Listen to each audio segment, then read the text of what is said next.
ਪੰਥਕ ਨਜ਼ਰ ਪ੍ਰੋਗਰਾਮ ਦੇਖ ਰਹੇ ਸਾਰੇ ਦਰਸ਼ਕਾਂ ਦਾ ਮੇਜਰ ਸਿੰਘ ਪੰਜਾਬੀ ਵੱਲੋਂ ਪ੍ਰਵਾਨ ਸਵਾਗਤ ਹੈ ਕਿ ਅੱਜ ਸਾਡੇ ਨਾਲ ਮੌਜੂਦ ਹੈ ਐਮਏ ਦੀ ਵਿਦਿਆਰਥਣ ਨਵਦੀਪ ਕੌਰ ਰਜ਼ਾਦਾ। ਅੱਜ ਉਹਦੇ ਨਾਲ ਗੱਲ ਕਰਾਂਗੇ ਕਿ ਅੱਜ ਦੀ ਨੌਜਵਾਨੀ ਜੋ ਪੰਜਾਬ ਨੂੰ ਛੱਡ ਕੇ ਵਿਦੇਸ਼ਾਂ ਵਿੱਚ ਜਾ ਰਹੀ ਹੈ, ਜਾਂ ਫਿਰ ਇਹ ਕਹਿ ਲਓ ਕਿ ਮਾਪੇ ਆਪਣੇ ਬੱਚਿਆਂ ਨੂੰ ਆਪ ਬਾਹਰ ਭੇਜਣ ਦੇ ਲਈ ਤਰਲੇ ਮਿੰਨਤਾਂ ਕਰਦੇ ਨੇ, ਤੇ ਜਾਂ ਫਿਰ ਕਿਸੇ ਪਾਸੇ ਬੱਚੇ ਐਸਾ ਪ੍ਰੈਸ਼ਰ ਬਣਾਉਂਦੇ ਨੇ ਮਾਂ-ਬਾਪ 'ਤੇ ਕਿ ਮਾਂ-ਬਾਪ ਨੂੰ ਮਜਬੂਰਨ ਆਪਣੇ ਬੱਚੇ ਕਿਸੇ ਨਾ ਕਿਸੇ ਤਰੀਕੇ ਨਾਲ ਬਾਹਰ ਭੇਜਣੇ ਪੈਂਦੇ ਨੇ, ਤੇ ਉਸ ਦਾ ਪੰਜਾਬ ਦੇ ਉੱਪਰ ਕੀ ਅਸਰ ਪੈ ਰਿਹਾ ਤੇ ਆਉਣ ਵਾਲਾ ਸਮਾਂ ਫਿਰ ਪੰਜਾਬ ਲਈ ਕਿਸ ਤਰ੍ਹਾਂ ਦਾ ਹੋਵੇਗਾ। ਆਓ ਗੱਲ ਕਰਦੇ ਹਾਂ ਨਵਦੀਪ ਕੌਰ ਰਜ਼ਾਦਾ ਨਾਲ। ਨਵਦੀਪ ਕੌਰ ਰਜ਼ਾਦਾ, ਆਪ ਜੀ ਦਾ ਅੱਜ ਦੇ ਪ੍ਰੋਗਰਾਮ ਵਿੱਚ ਸਵਾਗਤ ਹੈ। ਤੇ ਪੰਥਕ ਨਜ਼ਰ ਪ੍ਰੋਗਰਾਮ ਦੇ ਵਿੱਚ ਜਿਹੜੀ ਗੱਲ ਹੈ ਉਹ ਅੱਜ ਅਸੀਂ ਪੰਜਾਬ ਤੇ ਆਪਣੇ ਸਿੱਖੀ ਬਾਰੇ ਕਰਨੀ ਹੈ ਕਿ ਜਿਹੜੀ ਨੌਜਵਾਨੀ ਪੱਧਤ ਪੁਣੇ ਵੱਲ ਜਾ ਰਹੀ ਹੈ, ਆਪਣਾ ਪੰਜਾਬ ਛੱਡ ਕੇ ਵਿਦੇਸ਼ਾਂ ਜਾ ਰਹੀ ਹੈ, ਸੋ ਕਿਸ ਤਰ੍ਹਾਂ ਦਾ ਆਉਣ ਵਾਲਾ ਸਮਾਂ ਹੋਏਗਾ ਪੰਜਾਬ ਦੇ ਲਈ, ਇਸ ਦੇ ਉੱਪਰ ਜਿਹੜਾ ਕਿ ਅੱਜ ਦਾ ਸਾਡਾ ਵਿਚਾਰ ਹੈਗਾ।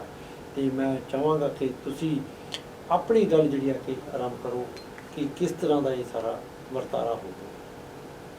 ਸਭ ਤੋਂ ਪਹਿਲਾਂ ਮੈਂ ਇਹ ਕਹਿਣਾ ਚਾਹੂੰਗੀ ਕਿ ਪੰਜਾਬ ਦੇ ਵਿੱਚ ਜਿੰਨੇ ਵੀ ਵਿਦਿਆਰਥੀ ਨੇ, ਸਾਰੇ ਜਾਣਿਆਂ ਦਾ ਮੰਨਣਾ, ਇਹ ਗੱਲ ਮੰਨਣੀ ਆ ਕਿ ਜੇਕਰ ਸਭ ਤੋਂ ਪਹਿਲਾਂ ਗੱਲ ਇੱਥੇ ਖਤਮ ਹੋ ਜਾਂਦੀ ਹੈ ਕਿ ਪੰਜਾਬ ਦਾ ਜਿਹੜਾ ਐਜੂਕੇਸ਼ਨ ਸਿਸਟਮ ਆ ਉਹ ਵੀਕ ਆ, ਉਹ ਕਮਜ਼ੋਰ ਆ। ਜਿਹੜੀ ਕਮਜ਼ੋਰੀ ਦੇ ਕਰਕੇ ਬੱਚਿਆਂ ਨੂੰ ਵਧੀਆ ਪੜ੍ਹਾਈ ਦੇ ਟੀਚਰ ਨਹੀਂ ਮਿਲ ਰਹੇ ਹੈਗੇ, ਉਹਨਾਂ ਕੋਲੋਂ ਪੜ੍ਹਾਉਣ ਵਾਸਤੇ ਸਿਸਟਮ ਘਟੀਆ ਆ, ਜਾਂ ਫਿਰ ਅਸੀਂ ਕਹਿ ਸਕਦੇ ਯੂਨੀਵਰਸਿਟੀਆਂ ਹੋ ਗਈਆਂ, ਸਰਕਾਰੀ ਸਕੂਲ ਹੋ ਗਏ, ਪ੍ਰਾਈਵੇਟ ਸਕੂਲ ਹੋ ਗਏ, ਇਹਨਾਂ ਦੇ ਵਿੱਚ ਪੜ੍ਹਾਈ ਦਾ ਸਿਸਟਮ ਜਿਹੜਾ ਹੈ ਕਮਜ਼ੋਰ ਆ, ਜਿਹਦੇ ਕਰਕੇ ਜਿਹੜੇ ਬੱਚੇ ਆ +2 ਤੋਂ ਬਾਅਦ ਸੋਚਦੇ ਆ ਕਿ ਅਸੀਂ ਆਈਲਟਸ ਕਰਕੇ ਤੇ ਵਿਦੇਸ਼ ਚਲੇ ਜਾਵਾਂਗੇ।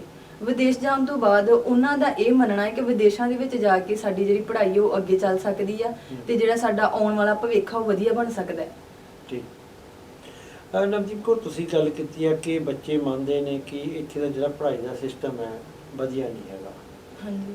ਤੇ ਮਹਿੰਗਾ ਵੀ ਹੈਗਾ, ਜੇ ਅਸੀਂ ਦੂਜੇ ਪਾਸੇ ਦੇਖਦੇ ਇੱਥੇ ਪੜ੍ਹਾਈ ਸਿਸਟਮ ਮਹਿੰਗਾ ਵੀ ਹੈਗਾ, ਪਰ ਨੌਜਵਾਨੀ ਸਾਰੀ ਵਿਦੇਸ਼ ਜਾਣਾ ਚਾਹੁੰਦੀ ਹੈ, ਵਿਦੇਸ਼ ਦੇ ਵਿੱਚ ਆਪਣੇ ਪੈਰ ਫਸਾਉਣਾ ਚਾਹੁੰਦੀ ਹੈ, ਆਪਣੇ ਆਪ ਨੂੰ ਉਹ ਇਹ ਮਹਿਸੂਸ ਕਰਦੇ ਨੇ ਕਿ ਸ਼ਾਇਦ ਬਾਹਰ ਜਾ ਕੇ ਅਸੀਂ ਬਹੁਤ ਤਰੱਕੀਆਂ ਕਰ ਜਾਵਾਂਗੇ। ਪਰ ਜਿੱਥੇ ਪੰਜਾਬ ਦੀ ਪੜ੍ਹਾਈ ਦੀ ਸਿਸਟਮ ਦੀ ਗੱਲ ਕਰਦੇ ਹਾਂ, ਉਹਦੇ ਵਿੱਚ ਜੇ ਦੇਖਿਆ ਜਾਵੇ ਤਾਂ ਪੜ੍ਹਾਈਆਂ ਇਹ ਕਿਹਾ ਜਾਂਦਾ ਕਿ BA ਕਰ ਲਈ, BMB ਕਰ ਲਈ, ਜਾਂ ਹੋਰ ਜਿਹੜੀਆਂ ਕਿ ਆਪਾਂ ਬਹੁਤ ਹਾਈ ਕੁਆਲੀਫਾਈਡ ਕਰਦੇ ਹਾਂ, PhD ਤੇ ਵੀ ਕਰਦੇ ਹਾਂ, ਤੇ ਪਰ ਫਿਰ ਵੀ ਇਹ ਗੱਲ ਕਿਉਂ ਆਉਂਦੀ ਹੈ ਕਿ ਨੌਜਵਾਨ ਵਿਦੇਸ਼ਾਂ ਨੂੰ ਜਾਣਾ ਚਾਹੁੰਦਾ ਹੈ? ਪੰਜਾਬ ਦੇ ਇੰਨੇ ਕਾਲਜ ਖੁੱਲ੍ਹ ਗਏ ਨੇ।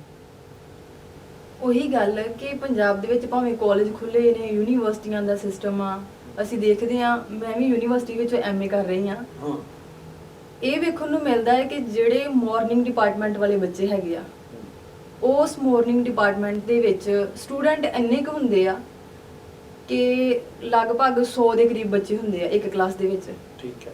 ਜਦੋਂ ਵਿਦਿਆਰਥੀ ਜਦੋਂ ਟੀਚਰ ਪੜ੍ਹਾਉਂਦੇ ਆ, ਅਧਿਆਪਕ ਪੜ੍ਹਾ ਰਿਹਾ ਹੁੰਦਾ ਆ, ਤੇ ਉਹਨਾਂ ਦੇ ਵਿੱਚੋਂ ਕਹਿ ਸਕਦੇ ਆ ਕਿ 100 ਦੇ ਵਿੱਚੋਂ 50% ਬੱਚੇ ਆ ਜਿਹੜੇ ਪੜ੍ਹਾਈ ਵੱਲ ਪ੍ਰੋਪਰਲੀ ਧਿਆਨ ਦੇ ਰਹੇ ਹੁੰਦੇ ਆ। ਠੀਕ ਹੈ।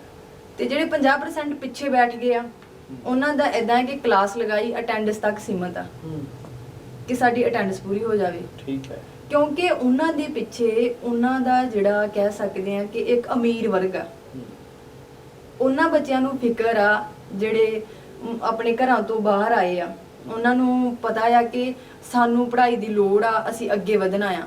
ਉਹ ਯੂਨੀਵਰਸਿਟੀ ਦੀ ਪੜ੍ਹਾਈ, ਸਕੂਲ ਤੋਂ ਲੈ ਕੇ ਯੂਨੀਵਰਸਿਟੀ ਦੀ ਪੜ੍ਹਾਈ ਨੂੰ ਇੰਪੋਰਟੈਂਟ ਦਿੰਦੇ ਆ। ਠੀਕ ਹੈ। ਪਰ ਦੂਜੇ ਪਾਸੇ ਜਿਹੜੇ ਅਮੀਰ ਵਰਗ ਦੇ ਬੱਚੇ ਆ, ਉਹਨਾਂ ਨੂੰ ਅਟੈਂਡੈਂਸ ਤੱਕ ਮਤਲਬ ਆ ਕਿ ਸਾਡਾ ਰੋਲ ਨੰਬਰ ਆ ਗਿਆ, ਕਿਉਂਕਿ ਉਹਨਾਂ ਨੂੰ ਇਸ ਗੱਲ ਦਾ ਪਤਾ ਆ ਕਿ ਸਾਡੇ ਪਿੱਛੇ ਪੈਸੇ ਲਾਉਣ ਵਾਲੇ ਹੈਗੇ ਆ, ਸਾਡੇ ਕੋਲ ਮਾਇਆ ਆ, ਪੈਸੇ ਆ, ਅਸੀਂ ਅੱਜ ਕਲਾਸ ਲਗਾਈ, ਅਟੈਂਡੈਂਸ ਪੂਰੀ ਹੋ ਗਈ, ਐਗਜ਼ਾਮ ਦਿੱਤੇ ਤੇ ਬਾਹਰ ਤੁਰ ਗਏ, ਵਿਦੇਸ਼ ਚਲੇ ਗਏ। ਇੱਥੋਂ ਤੱਕ ਸੀਮਤ ਬੱਚੇ ਰਹਿ ਗਏ ਆ, ਕਿਉਂਕਿ ਅਗਰ ਉਹੀ ਅਧਿਆਪਕ ਪ੍ਰੋਪਰਲੀ 100 ਬੱਚੇ ਜਿਹੜੇ ਘੱਟ ਕਰਕੇ ਉਸ ਨੂੰ ਹੋਰ ਡਿਪਾਰਟਮੈਂਟ ਦੇ ਵਿੱਚ, ਜਿਹਦੇ ਈਵਨਿੰਗ ਡਿਪਾਰਟਮੈਂਟ ਦੇ ਵਿੱਚ ਬੱਚੇ ਬਹੁਤ ਘੱਟ ਹੁੰਦੇ ਆ, ਕਿਉਂਕਿ ਉਹੀ ਬੱਚੇ ਮਾਰਨਿੰਗ ਟਾਈਮ ਜੌਬ ਕਰਦੇ ਆ, ਈਵਨਿੰਗ ਟਾਈਮ ਆਪਣੀ ਪੜ੍ਹਾਈ ਵੱਲ ਧਿਆਨ ਦਿੰਦੇ ਆ। ਠੀਕ ਹੈ। ਤੇ ਮੈਂ ਇਹ ਵੇਖਿਆ ਯੂਨੀਵਰਸਿਟੀ ਦੇ ਵਿੱਚ ਕਿ ਉੱਥੇ ਜਿਹੜੇ ਅਧਿਆਪਕ ਪੜ੍ਹਾ ਰਹੇ ਹੁੰਦੇ ਆ ਉਹ ਵੀ ਪ੍ਰੋਪਰਲੀ ਧਿਆਨ ਦੇ ਕੇ ਪੜ੍ਹਾ ਰਹੇ ਹੁੰਦੇ ਆ। ਠੀਕ। ਹਾਂਜੀ। ਨਵਦੀਪ ਕੌਰ ਵੀ ਗੱਲ ਇਸ ਤਰ੍ਹਾਂ ਆਉਂਦੀ ਹੈ ਕਿ ਪੜ੍ਹਾਈ ਦੀ ਗੱਲ ਕਰਦੇ ਹਾਂ ਅਸੀਂ ਵੀ ਸਿਸਟਮ ਠੀਕ ਨਹੀਂ ਹੈ, ਹਮੇਸ਼ਾ ਰੋਜ਼ ਚਰਚਾ 'ਚ ਰਹਿੰਦੇ ਆ, ਕਦੇ ਅਧਿਆਪਕ ਧਰਨੇ ਤੇ ਹੁੰਦੇ ਨੇ, ਕਦੇ ਵਿਦਿਆਰਥੀ ਆਪਣੀਆਂ ਮੰਗਾਂ ਨੂੰ ਲੈ ਕੇ ਧਰਨੇ ਤੇ ਹੁੰਦੇ ਨੇ। ਤੇ ਇੱਕ ਸਮਾਂ ਹੁੰਦਾ ਸੀਗਾ ਜਦੋਂ ਵਿਦਿਆਰਥੀ ਦੇ ਮਨ ਵਿੱਚ ਇਹ ਖੌਫ ਹੁੰਦਾ ਸੀ ਕਿ ਸਾਹਮਣੇ ਮੇਰਾ ਅਧਿਆਪਕ ਜਾ ਰਿਹਾ ਹੈ ਤੇ ਮੈਂ ਆਪਣਾ ਕੰਮ ਪੂਰਾ ਕਰਾਂ, ਕਲਾਸ ਦੇ ਵਿੱਚ ਜਾਣਾ ਤਾਂ ਤਰੀਕੇ ਨਾਲ ਬੈਠਾ, ਭਾਵੇਂ ਉਸ ਟਾਈਮ ਵੀ ਕੁਝ ਜਿਹੜੇ ਕਿ ਆਪਾਂ ਕਹੀਏ ਅਮੀਰ ਮਾਂ ਬਾਪ ਦੇ ਬੱਚੇ ਵੀ ਇੱਦਾਂ ਦੇ ਕੰਮ ਕਰਦੇ ਸੀ। ਪਰ ਅੱਜ ਦਾ ਜੇ ਸਿਸਟਮ ਦੇਖਿਆ ਜਾਵੇ ਕਿ ਤੇ ਅਧਿਆਪਕ ਦੀ ਕੋਈ ਕਦਰ ਨਹੀਂ ਹੁੰਦੀ, ਬੱਚੇ ਅਧਿਆਪਕ ਨਾਲ ਇਸ ਤਰ੍ਹਾਂ ਦਾ ਟਰੀਟ ਕਰਦੇ ਨੇ ਕਿ ਜਿਵੇਂ ਉਹ ਉਹਨਾਂ ਦਾ ਦੋਸਤ ਹੋਵੇ ਜਾਂ ਉਹ ਜੋ ਚਾਹੁਣ ਅਧਿਆਪਕ ਨੂੰ ਕਹਿ ਸਕਦੇ ਕਿ ਇਹ ਇੱਕ ਜਿਹੜੀ ਹੈ ਕਿ ਵੱਡੀ ਖਾਮੀ ਨਹੀਂ ਹੈ ਸਾਡੇ ਵਿੱਚ। ਬਹੁਤ ਵਧੀਆ ਕੁਐਸਚਨ ਕੀਤਾ ਤੁਸੀਂ।